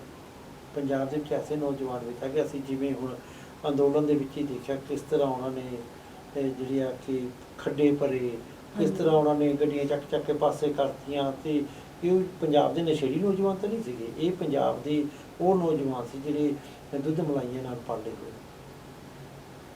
ਇਹ ਵੀ ਤੁਹਾਡਾ ਕਹਿਣਾ ਠੀਕ ਹੈ, ਕਿਉਂਕਿ ਜਿਵੇਂ ਕਿਸਾਨੀ ਮੋਰਚੇ ਦੇ ਵਿੱਚ ਜੱਗੀ ਪੰਧੇਰ ਸੀ, ਜਦੋਂ ਉਹਦੀ ਪੱਗ ਲਾਈ ਗਈ ਤਾਂ ਉਹਨੇ ਆਪਦੀ ਪੱਗ ਵਾਸਤੇ ਆਪਣਾ ਮਤਲਬ ਕਿ ਜ਼ੋਰ ਲਾਇਆ ਪੂਰਾ ਕਿ ਮੇਰੀ ਪੱਗ ਵਾਪਸ ਦਿੱਤੀ ਜਾਵੇ। ਤਾਂ ਉਸ ਸਮੇਂ ਉਹਨੂੰ ਪੱਗ ਫੜਾਈ ਵੀ ਗਈ ਆ, ਜਿਹੜੀ ਕਿ ਉਦੋਂ ਧੱਕਾ ਜ਼ੋਰ ਦੇ ਵਿੱਚ ਲਾਈ ਗਈ ਸੀ। ਇਸੇ ਤਰ੍ਹਾਂ ਹੋਰ ਵੀ ਕਈ ਨੌਜਵਾਨ ਆ ਜਿਨ੍ਹਾਂ ਨੇ ਝੰਡਾ ਲਹਿਰਾਇਆ ਸੀ ਲਾਲ ਕਿਲੇ ਤੇ।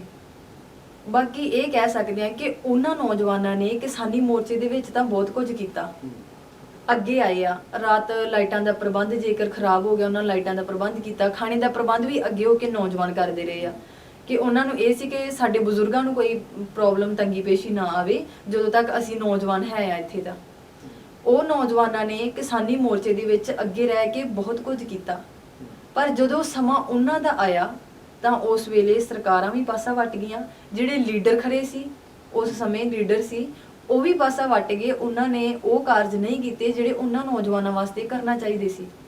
ਕੁਝ ਇਹੋ ਜਿਹੇ ਨੌਜਵਾਨ ਵੀ ਹੈਗੇ ਨੇ ਜਿਨ੍ਹਾਂ ਨੇ ਕਿਸਾਨੀ ਮੋਰਚੇ ਦੇ ਵਿੱਚ ਕਈ ਸਿਸਟਮ ਚਲਾਏ ਆ ਜਾਂ ਕਈ ਸਿਸਟਮ ਨੂੰ ਲੈ ਕੇ ਬਜ਼ੁਰਗਾਂ ਦੀ ਦਵਾਈ ਤੱਕ ਬਹੁਤ ਕੁਝ ਕੀਤਾ, ਉਹਨਾਂ ਦਾ ਨਾਮ ਹੀ ਨਹੀਂ ਆਇਆ ਹੈਗਾ। ਫਿਰ ਉਹ ਜਿਹੜੇ ਨੌਜਵਾਨ ਆ ਉਹਨਾਂ ਦੇ ਮਨ ਦੇ ਵਿੱਚ ਇਹ ਆਉਂਦਾ ਆ ਕਿ ਸਾਡੇ ਵੱਲ ਕਿਸੇ ਨੇ ਧਿਆਨ ਨਹੀਂ ਦਿੱਤਾ, ਇੱਥੇ ਰਹਿਣ ਦਾ ਕੋਈ ਫਾਇਦਾ ਨਹੀਂ ਆ। ਫਿਰ ਇਹ ਚੀਜ਼ ਜਦੋਂ ਨੌਜਵਾਨਾਂ ਦੇ ਮਨ ਦੇ ਵਿੱਚ ਆ ਜਾਂਦੀ ਆ, ਇਹ ਚੀਜ਼ ਵਿਦੇਸ਼ ਵੱਲ ਖਿੱਚਦੀ ਆ। ਬਿਲਕੁਲ ਠੀਕ ਹੈ ਨਵਦੀਪ ਕੌਰ, ਵੀ ਜੋ ਤੁਸੀਂ ਗੱਲਾਂ ਕੀਤੀਆਂ ਨੇ ਉਹ ਕੋੜਾ ਸੱਚ ਹੈ ਇੱਕ ਕਿਸਮ ਦਾ, ਪੂਰਾ ਜਿਹੜਾ ਕਿ ਸਭ ਦੇ ਸਾਹਮਣੇ ਆਉਂਦਾ ਹੈ। ਹੁਣ ਸਾਡਾ ਸਮਾਂ ਸਾਨੂੰ ਇਜਾਜ਼ਤ ਨਹੀਂ ਦੇ ਰਿਹਾ ਕਿ ਅਸੀਂ ਇਸ ਵਿਸ਼ੇ ਨੂੰ ਅੱਜ ਇੱਥੇ ਸਮਾਪਤ ਕਰਦੇ ਹਾਂ, ਪਰ ਫਿਰ ਅਸੀਂ ਕਿਸੇ ਵੇਲੇ ਤੁਹਾਡੇ ਨਾਲ ਇਸ ਵਿਸ਼ੇ ਦੇ ਉੱਪਰ ਗੱਲ ਜ਼ਰੂਰ ਕਰਨੀ ਚਾਹਾਂਗੇ। ਪਰ ਇੱਥੇ ਸਾਰਿਆਂ ਦੀ ਜ਼ਿੰਮੇਵਾਰੀ ਬਣਦੀ ਹੈ, ਨੌਜਵਾਨਾਂ ਦੀ, ਬੱਚਿਆਂ ਦੀ, ਬਜ਼ੁਰਗਾਂ ਦੀ, ਮਾਂ-ਬਾਪ ਦੀ ਔਰ ਸਰਕਾਰਾਂ ਦੀ ਵੀ ਜ਼ਿੰਮੇਵਾਰੀ ਬਣਦੀ ਹੈ, ਜਿਹੜੀਆਂ ਹਮੇਸ਼ਾ ਚੋਣਾਂ ਦੇ ਟਾਈਮ ਤਾਂ ਸਬਜ਼ ਬਾਗ ਦਿਖਾਉਂਦੀਆਂ ਨੇ, ਪਰ ਬਾਅਦ ਦੇ ਵਿੱਚ ਜਿਹੜੀ ਆ ਕਿ ਜਨਤਾ ਦੀ, ਉਹਨਾਂ ਲੋਕਾਂ ਦੀ, ਜਿਹੜੇ ਲੋਕ ਉਹਨਾਂ ਨੂੰ ਜਿਤਾਉਂਦੇ ਨੇ, ਭਰੋਸਾ ਕਰਕੇ ਜਿਤਾਉਂਦੇ ਨੇ, ਉਹਨਾਂ ਦੀ ਬਾਤ ਨਹੀਂ ਪੁੱਛਦੀ। ਸੋ ਇਹ ਬੜਾ ਵੱਡਾ ਦੁਖਾਂਤ ਹੈ। ਜੇ ਪੰਜਾਬੀਆਂ ਨੂੰ ਬਚਾਉਣਾ ਹੈ ਤਾਂ ਸਾਰਿਆਂ ਨੂੰ ਇਕਜੁੱਟ ਹੋ ਕੇ ਹਮਲਾ ਮਾਰਨਾ ਪਵੇਗਾ, ਕਿਉਂਕਿ ਅੱਜ ਇਸ ਵਿਦਿਆਰਥਣ ਨੇ ਆਪਣੀ ਜਵਾਨੀ ਦੱਸਿਆ ਕਿ ਕੀ ਕਾਰਨ ਹੈ ਕਿ ਨੌਜਵਾਨ ਜਿਹੜਾ ਕਿ ਸਾਰਾ ਵਿਦੇਸ਼ਾਂ ਨੂੰ ਭੱਜ ਰਿਹਾ। ਜੇਕਰ ਸਾਰਾ ਨੌਜਵਾਨ ਵਿਦੇਸ਼ਾਂ ਨੂੰ ਚਲਾ ਗਿਆ ਪੰਜਾਬ ਦਾ, ਤਾਂ ਫਿਰ ਪੰਜਾਬ ਦਾ ਰਖਵਾਲਾ ਕੌਣ ਹੋਏਗਾ, ਪੰਜਾਬ ਨੂੰ ਕੌਣ ਬਚਾਏਗਾ। ਪੰਜਾਬ ਨੂੰ ਬਚਾਉਣ ਦੀਆਂ ਗੱਲਾਂ ਕਰਨ ਵਾਲਿਆਂ ਦੀ ਇਹ ਜ਼ਿੰਮੇਵਾਰੀ ਹੈ ਕਿ ਉਹ ਇਸ ਨੂੰ ਬਹੁਤ ਘੋਖਣ ਵਿਚਾਰਨ ਕਿ ਪੰਜਾਬ ਦੇ ਲਈ ਅਸੀਂ ਕੀ ਕਰਨਾ, ਪੰਜਾਬ ਦੀ ਨੌਜਵਾਨੀ ਨੂੰ ਕਿਸ ਤਰ੍ਹਾਂ ਬਚਾਉਣਾ। ਸੋ ਇਹ ਸੀ ਅੱਜ ਦਾ ਪੰਥਕ ਨਜ਼ਰ ਪ੍ਰੋਗਰਾਮ। ਦਿਓ ਇਜਾਜ਼ਤ, ਤੁਹਾਡਾ ਆਪਣਾ ਮੇਜਰ ਸਿੰਘ ਪੰਜਾਬੀ। ਵਾਹਿਗੁਰੂ ਜੀ ਕਾ ਖਾਲਸਾ, ਵਾਹਿਗੁਰੂ ਜੀ ਕੀ ਫਤਿਹ।